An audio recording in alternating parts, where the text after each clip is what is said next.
Thanks for the kind words, Paul. Really appreciate you all having me. I love intimate settings. I can tell if people aren't paying attention, maybe you can call people out. But yeah, so as Paul mentioned, I'm the co-founder of the Decentralization Research Center. I'm assuming this moves the slides. It might.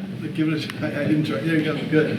Okay, great. So no surprise, I'm here to talk about general decentralization, why it matters, why defining it properly matters in legislation, and why there should be more coordination within the crypto industry in that effort in market structure.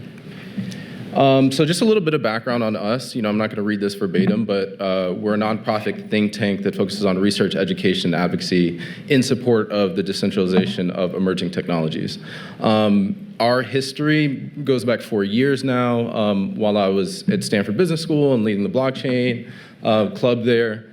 And what we realized at the time was there were an incredible group of academics and builders and leaders of foundations in the space that were all solving similar problems, but doing it in their own little silos. So really what we wanted to do more than anything was bring those people together, bring the artifacts that they were creating aggregated in one place, which we did on our website, and just really, again, have more coordination amongst a group of distributed actors that are not always the most coordinated. This is a little bit of background on myself. I'm obviously, not going to talk about my background, but I will say what is relevant. Largely in my career and my research, what I've focused on primarily is how to account for the process, people, and technology change required to adopt emerging technology. And, I'll talk about why that's relevant here in market structure in a second.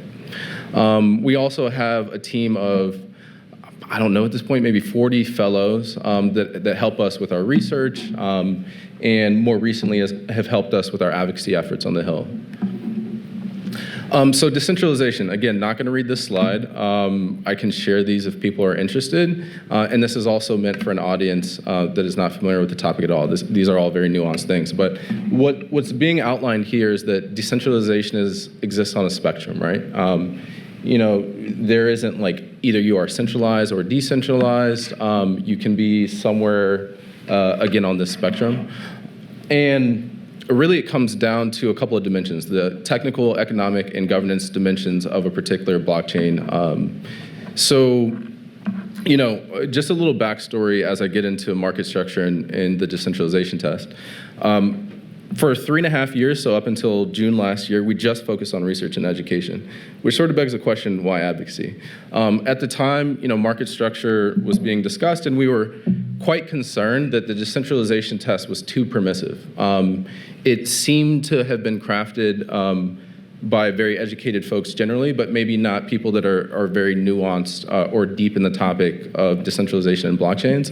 And what's the problem with it being too permissive? Well, it allows for regulatory arbitrage. People that, what this slide is not trying to say is make some value judgment on centralized versus decentralized. But what it is problematic is if you are centralized and you espouse that you are decentralized, right?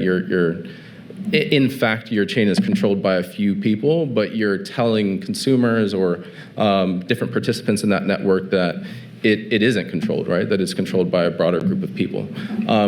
So we think that there was that risk in the sort of original drafting of the decentralization test. And also, in our view, it didn't properly incentivize decentralization. So if, I helped start the Stanford Blockchain Accelerator, and there are a lot of students I talk to that are thinking about building things like this, right?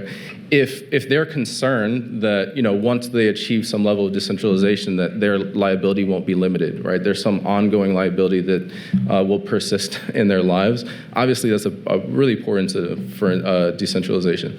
Also, if there aren't adequate relief from disclosure requirements, again, another bad incentive for decentralization. So again, back in June, we decided, okay, we should bring together this coalition of fellows that I had on the last slide and bring more of the voice of those folks to the Hill. To oversimplify a very difficult topic, what we've published is a focus on control when we talk about decentralization and principles that map to control. These are recommendations that we've made for a decentralization test.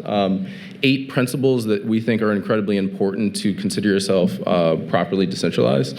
We have a report that's on our website on our research tab, which I would encourage, and actually is the primary reason I'm here, people to read and provide feedback. We don't think that this is necessarily 100% correct. We're actually releasing a V2 on Friday or Monday of next week. But what we do want is to start a discussion and invite feedback, and again, get coordination from a broader group of people that are very deep in this topic but don't have a voice on the Hill. So, I touched on these a little bit, but what are the consequences of policy failing to adequately test for decentralization?